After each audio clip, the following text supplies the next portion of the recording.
한편 촬영에는 35mm 이스트만 코닥 5293EXR 200T를 주로 사용했는데 감도가 200ASA 정도면 상대적으로 해상도 입자가 고운 편입니다. 실내 주광에 맞춰진 3200K 텅스텐 라이트용을 사용해서 감옥 내부의 어두운 분위기를 디테일을 잃지 않고 선명함을 유지하려고 했습니다. 만약 촬영 현장에서 조명 설치에 제한이 있거나 해상도를 조금 희생한다면 400ASA 이상의 필름을 사용했겠죠. 하지만 이런 경우 필름 관용도 레티튜드가 조금 더 넓어지지만 교도소의 어두운 장면에서 섀도우 부분에 검정과 회색에 생기는 그레인과 노이즈 때문에 해상도가 떨어질 수밖에 없었을 겁니다. 각각의 필름마다 관용도와 노출값의 반응도를 나타내는 특성 곡선을 보면 이렇게 토우라고 부르는 어두운 영역이 있고 숄더라고 부르는 하이라이트 부분이 표시되는데 고감도 필름일수록 토우 부분의 감마값이 빠르게 증가합니다. 감마값은 필름의 노출에 대한 반응 속도인데 고감도 필름일수록 당연히 어두운 부분의 디테일이 더 살아나지만 영화 전체적인 평균 해상도 값을 고려하기 때문에 디킨스는 실내 장면으로 200T 필름을 고수했던 것 같습니다. 왜냐하면 쇼생크 탈출의 경우 일부 주간 야외 장면에서 고온 입자를 가진 5248-100 ASA 필름을 동시에 사용했기 때문에 전체적인 해상도 밸런스를 고려한 선택이었다고 보여집니다. 독특한 점은 주광이 5600K 정도 데일라이트인데도 색보정 8호 필터를 사용하지 않고 200T 텅스텐용 필름으로 촬영해서 의도적으로 쇼생크의 블루톤의 차가움과 회색의 디테일 톤을 강조하기도 했습니다. 그리고 이 장면은 색온도가 다른 조명들을 같이 쓰는 믹스 라이팅 환경인데 감방 내부 촬영 시 기본적으로 프랙티컬 라이트인 약 2800켈빈 백열전 등에 맞춰진 200T 텅스텐 필름을 사용하면 배우의 스킨톤은 적절히 표현되지만 외부 창문의 빛은 HMI 5600K 조명이라서 200T 필름에는 앞서 교도소 야외 장면처럼 푸른 빛이 띄는 것을 볼 수 있습니다. 영화 전체에 걸쳐 디자인된 색감의 변화는 감옥 내부에서는 회색, 파란색, 갈색의 차분한 색조가 지배적이며 수감 생활의 단조로움과 절망을 반영합니다. 그리고 이런 회색과 흑백 톤에서 점차 따뜻하고 밝은 색채 톤으로의 전환이 이루어지는데 이야기가 진행될수록 색채가 점점 더 다양해지며 공간이 넓어지는 변화가 보이죠. 엔딩에 가까워질수록 색감은 더욱 밝고 강렬한 채도를 드러내며 두 주인공의 희망과 구원의 완성이라는 주제를 표현하고 있습니다.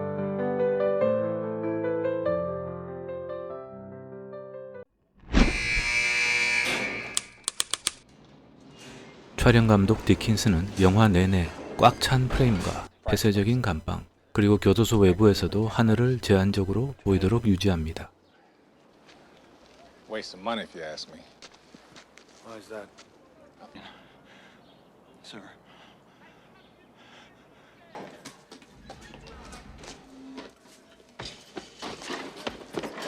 항상 높은 벽과 철조망으로 둘러싸인 갑갑한 프레임을 유지하던 카메라가 줌아웃을 와이드샷으로 패닝을 할 때가 있습니다. 바로 옥상 위 맥주 마시는 장면.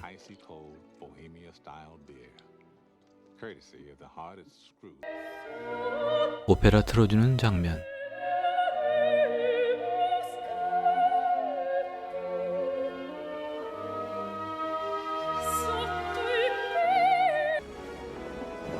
탈출했을 때와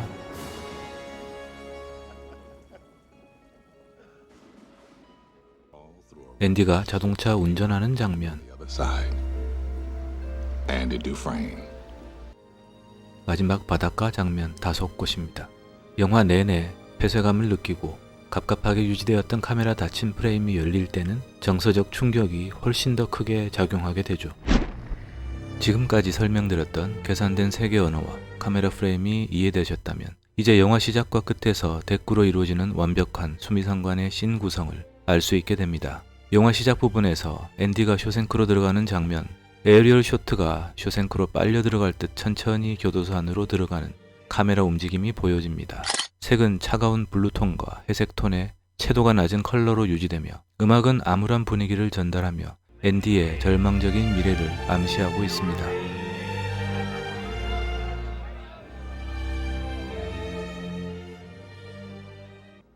반면 영화 마지막 장면 레드가 지우 아타네오로 앤디를 찾아오는 장면에서 카메라는 쇼생크로 들어간 곳과 반대로 뒤로 빠지면서 광대한 태평양을 보여주는데 채도가 높은 에메랄드 바다와 황금빛 백사장의 채도가 높은 컬러톤을 유지합니다. 음악은 감동적이며 희망을 암시하는 21번 엔드 타이틀 트랙이 희망과 구원의 완성을 암시하고 있습니다. 절망과 희망 그리고 구원을 아름답게 대비하는 미장센이 돋보입니다.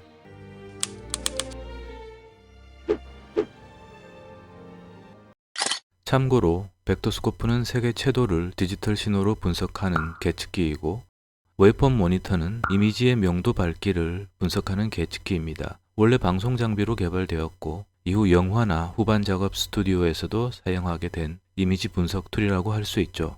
벡터스코프는 이렇게 RGB 컬러와 각각의 보색 관계인 사이안, 마젠타, 옐로우가 별자리처럼 원 둘레에 자리 잡고 있고 가운데 영역은 검정과 회색 영역입니다. 즉 각도는 색상, 휴를 나타내고 중심에서 거리는 채도, 세츄레이션을 나타냅니다. 그래서 검정, 흰색, 회색은 색 정보가 없어서 시그널이 가운데 잡히게 되죠. 그리고 벡터스코프와 마찬가지로 방송 부조실에서 많이 볼 수 있는 이 웨이브폼 모니터는 이미지의 밝기를 가장 어두운 0V부터 가장 밝은 1V까지로 시각화하는 장비입니다.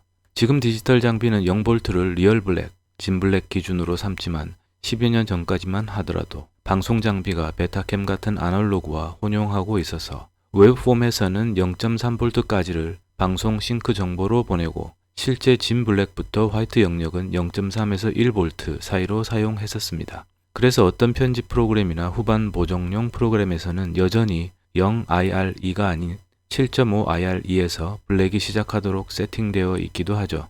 아무튼 쇼생크 첫 장면의 벡터 스코프는 이처럼 가운데 뭉쳐있는 채도가 극히 낮은 이미지 특성을 보여주고 웨이폼 모니터에서도 명도와 노출 정보가 평균적으로 중간보다 아래에 위치하여 어둡다는 것을 알 수 있습니다. 반면에 마지막 바닷가 장면에서는 벡터 스코프의 색 정보가 여러 방향으로 활성화되어 있고 웨이폼 모니터의 노출도 크게 올라가 화사하고 밝은 분위기를 나타내고 있음을 볼 수 있고 처음 장면과의 색채와 명암의 대비가 강하게 표현되는 것을 확인할 수 있죠.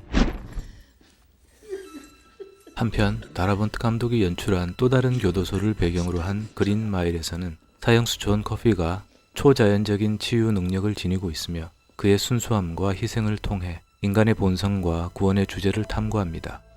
역시 구원, 리뎀션이라는 주제가 쇼생크 탈출로부터 이어진다고 볼 수 있죠. 그리고 쇼생크 탈출에서와는 달리 그린마일에서 조명은 같은 교도소 배경이지만 초자연적 요소를 강조하기 위해 황금색과 녹색의 빛의 대비를 적극적으로 활용합니다. 마치 판타지가 살짝 깃든 슬픈 동화 같은 느낌이라고 할까요? 그린마일의 촬영 감독은 코네어, 스타워즈 에피소드 1, 2, 3을 촬영한 데이빗 테터솔입니다. 촬영 감독 로저 디킨스는 쇼생크 촬영 시 고정 초점 렌즈를 선호했고 줌 렌즈를 거의 사용하지 않았다고 합니다. 특히 그는 27mm 렌즈를 자주 사용했다고 밝혔습니다. 자이스 렌즈를 사용해서 T스탑 1.4까지 낮춰서 촬영 가능했지만 보통은 피사의 심도를 조금 더 유지하기 위해 T2.8, T3.5를 많이 사용했습니다. 대부분의 경우 T2.5를 유지하면서 촬영했는데 이것은 최소한의 피사의 심도를 확보하기 위해서였습니다. 뎁스 오브 필드와 딥포커스는 100대 영화 시민 케인 편에서 더 자세히 다루도록 하겠습니다. 그리고 27mm는 상대적으로 넓은 화각을 가지며 공간감을 증가시키는데 디킨스는 이러한 점 때문에 배우들과 가까운 거리에서 촬영했다고 합니다. 만약 와이드 렌즈에서 배우들과 거리가 멀어지면 감옥 내부 공간 전체가 개방되는 느낌이 날 수 있어서 그런 선택을 했을 거라 판단됩니다.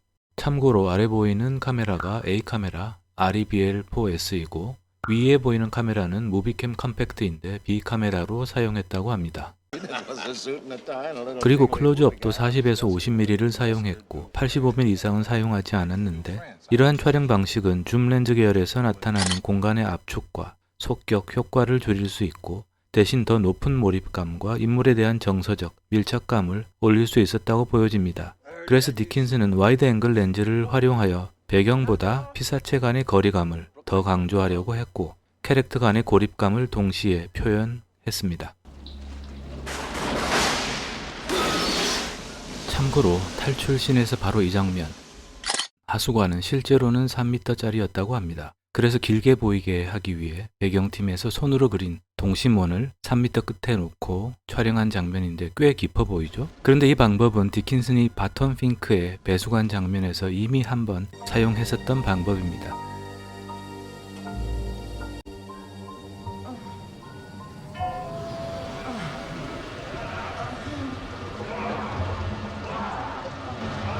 바턴 핑크 역시 100대 영화에서 풀 리뷰와 분석을 할 예정이니 꼭 구독, 좋아요